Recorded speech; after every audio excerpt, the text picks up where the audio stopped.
Welcome, Sophie. Thank you. Good morning. Good morning. Good morning. How are you doing? Yeah, good. A lot has been going on in your life. Let me just remind people what you're doing, because maybe they haven't seen you for a while, so they've probably forgotten your face. So Sophie is a very diverse expert on a wide range of things. She's a psychologist by education, but she also does consulting on weight loss. And now she's in a completely different field, developing something really interesting. You just told me that you're writing a book, so we have a lot to talk about. Okay, so what's the new field that you're in? What's going on? Yes, basically, I went away for a few months and I've done a lot of soul searching, and I just felt that something was not quite right. Something wasn't quite fitting with myself, my career, and where I was going. And so I went off to the south of France, and I had an incredible session with an astrologer, and also somebody who does palmistry and reads your fingerprints, and also human design. And it has been absolutely profound. Is the same person? No, these are two different people, funny enough, but it just happened to be coinciding that, along the same lines, which I feel is kind of probably my path moving forward. The weight and the body issues are still very, very much in my heart, but I did actually realize that I have more healing to do around that. For me to be able to heal other people, other women in that, I have to really feel that I'm healed myself, and things have come up for me recently. So I have discovered that I'm actually a jack of all trades and a master at life. Which means that I have an insatiable appetite for new experiences, and it's been in my travels. I'm a professional expat for some reason. I seem to move around an awful lot, but I also tend to experience a lot, different cultures, people, experiences, everything, and just through that, I really come to realize that my talent lies in just teaching people about how to be them, and unexcusably them. This is where I've come face to face with human design. It has, for the last few months that I have been experimenting with it in my life, it's been absolutely life-changing and groundbreaking for me personally. And I've done readings with other people, and it's changed their lives as well. And it's so simple. Just giving that piece of information and reading charts. It's just, been absolutely profound. And I'm so excited about it. This is obviously one tool I use for people to discover who they are. And then what I do is I use my psychology and my psychotherapy training to help the people unlearn what has conditioned them away from who they truly are. So can you please give us a background of what human design is, because lots of people don't know. I've personally had a reading on human design, and I find it fascinating. Yeah. And as a matter of fact, I had it from a person who was a psychologist as well and did human design just like yourself. So yes. I find this very helpful. It is, and it's just so it was developed back in 1988 by Ra-U. I hope I've said that correctly.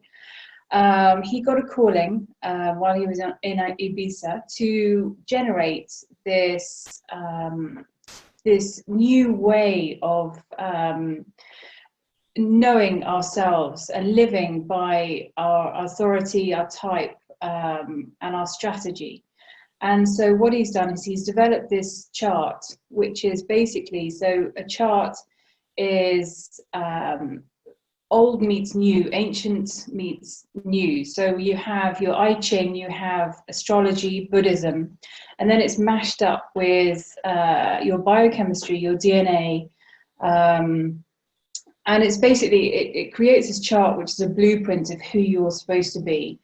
And you have unconscious and the conscious. So the design is unconscious, and it's actually starts when supposedly when your soul enters the fetus, which is 88 days before you're born.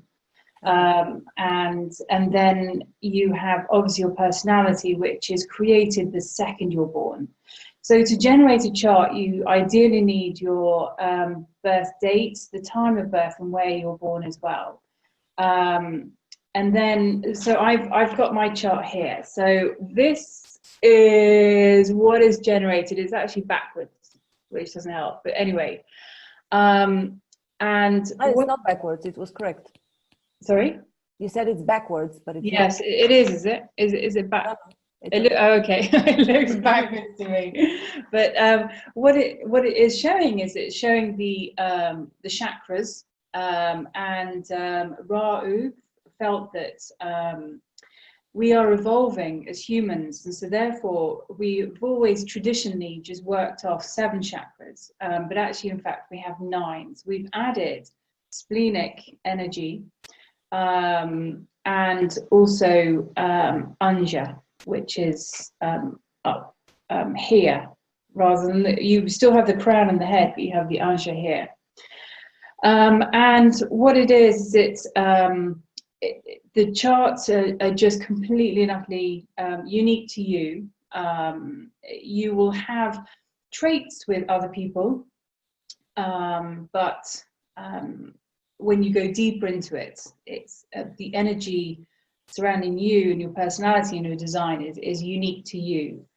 So what this does is, once you've got this chart, and you can get a chart from anywhere, you can get a free chart done, but where the magic happens is when you get somebody who can actually help you analyze it and read it for you.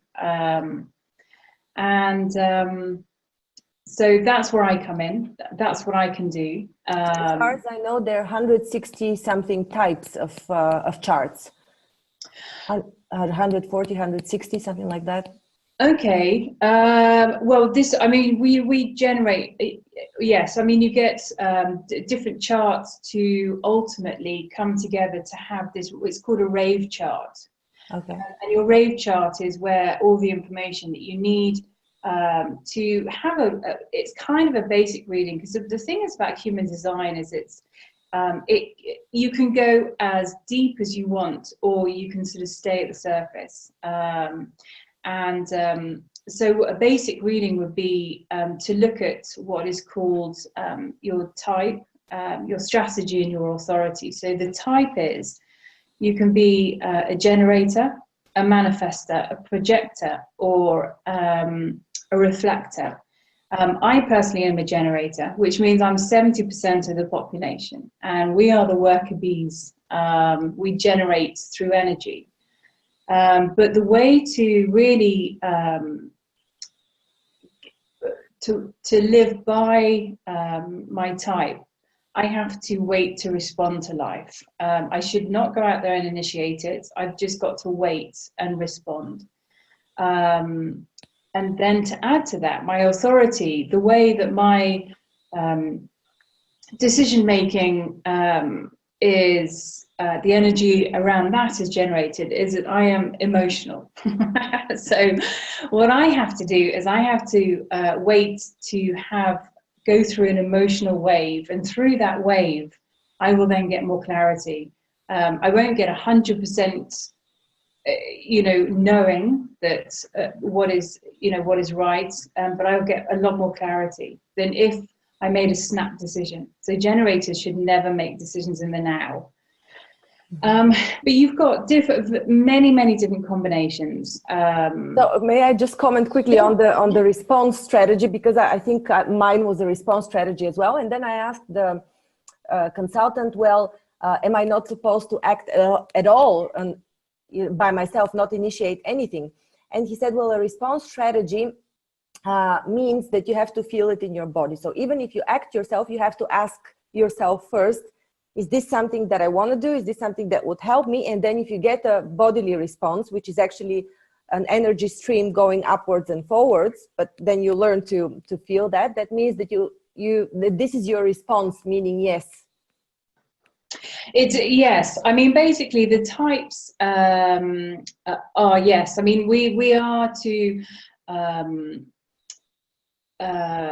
so generators, yes, as you say, to respond. But we are supposed to play hard to get. We're not supposed to. We're supposed to say, right, I'm going to wait to make a decision. And the beauty is in the waiting, because life will come to you in order for you to respond to it.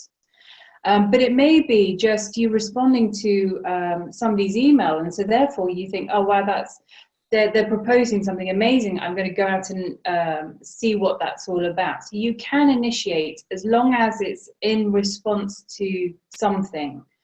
And then, yes, as you say, you then go into your body and you ask your authority, which is, either the solar plexus or your spleen, and ask your body, and it will show you in different ways, depending on your authority, how you should then respond, or how you should then move forward. So generators should respond to life. We also have manifestors. Manifestors are often seen as cold. They're very insular people. But they basically, it's what everybody wants to be, a manifester, because that's what, we're told, let's manifest things, let's do it. And so we that's what we go out and do. But unfortunately, that's where, if we try and manifest things, then we're met with frustration. Oh, bless you. So that's why we're better waiting to respond. So manifestors should inform people and then wait, listen to their body, and then they manifest. I don't know if you want to go into detail of the because it's a very complicated system. So I thought, I know. How has it changed your life? Let's talk about something personal here, because people can see the basic types, and I'm sure that you have a lot more in-depth information about this whole thing that you can present here. But how has it personally changed you? Because you said it had profound effect on your life the past few months. It has, yes. It's given me permission to be me and to realize that. I also have a profile where I'm a hermit and a role model. And so therefore I go through 3 stages in my life. And at the moment I'm up on what's called up on the roof. So I am observing life. So I felt a pull back away and wanting to spend more time on my own projects. And usually I'm a very, very sociable person. But I felt this withdrawal, and I didn't understand what it was until I found this. I had this reading, and it all made sense. That I'm up there observing how life should work, and then I come down and I basically teach people how to teach life, about life and stuff. And so it made me take pressure off myself and allow myself to actually stop and think, is this good for me? I'm connecting more with my body through a lot of, I'm a survivor of abuse, both from myself and from other people, and my eating and my drinking. I've abused myself so much. And I disconnected. It was too scary, excuse me, for me to connect with myself and my body. But this is teaching me that it's the best way to be. It just clarifies also who I am as a person and who I should be, how I should live, and where I have sort of gone off path. And that's big because, learning as it's been said extensively, we learn patterns, behavior, thoughts, feelings, when we're younger, which takes us away from who we are. And once we live by who we're supposed to be, we live with success, we live with fulfillment, happiness, peace, everything and anything. And it's just that's what we all really want. And I've learned more about my true purpose. And this is a huge passion for me as well. So, yeah. Mm-hmm. So you're now integrating the human design in the body image consultations that you do, or is it the other way around? You do mostly psychology, human design, and then body image comes as an extra? It's well, I mean, for now I am still I've stepped away from the body side of things at the moment, but certainly, as I say, it is still a huge passion for mine. So if people still are searching for that kind of help in their lives, and I'm certainly happy to do that. But my passion at the moment is human design, and it is allowing people how to live their life with more success and for more fulfillment. And so that's more what I'm doing now, and that's kind of what I will be seen as being doing. But I've been invited to speak at this conference next year on health, and so it will be integrated more as I go along. Mm-hmm. So you're I've always seen psychology in a bit of a contradiction with all these I wouldn't call them predictive techniques, because human design is an analysis tool in the end, but it uses it uses techniques that actually define you as you are, and they allow you no changes. Is you are like this from the moment of birth, and you're not allowed any change in terms of the way you are, the way you perceive the world, the way you connect to energy. How does this fit together with your understanding of controlling your faith in a way? Or you can't control it within the parameters of human design? I don't want to answer your question, but... Yeah, sure, yes. I mean, basically, psychotherapy and psychology has evolved, and there's a lot of research now that says that even pre-birth, we can take on messages about the world and about how we're going to feel about each other. And which is very interesting. Transaction analysis, which is what I studied, does touch upon that. Say, for example, you have a mother who's pregnant but doesn't really want to be pregnant, so they try and sort of do a kind of self-abortion. That soul of the fetus then takes on the message, do not exist, and then that's how they live their life. And I think that as soon as we're born, we're like sponges as children. We do take on all these messages and everything.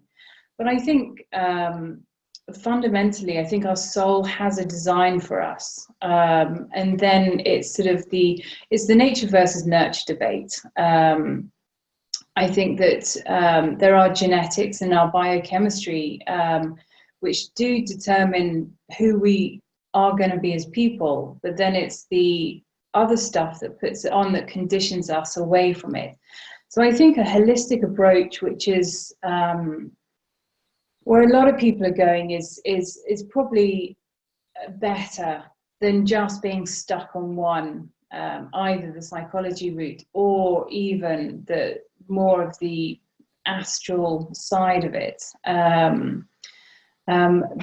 But it depends what we're searching for in life. I think it depends on the client. But I think both can work in conjunction. And I think it's good to have both the left and the right brain working together, which is what I guess, this is all about, the creative side and the astrological holistic side with, the therapy and psychotherapy and psychology. All right. Well, thank you very much, Sophie. Glad you joined us again. And people can find you on healnlearn.com, also with your new skill set. Yes, exactly. Well done, we did well this time of the morning. Great topic, love it. Thank you. Cool, thanks. Thanks. Have a great week, everyone.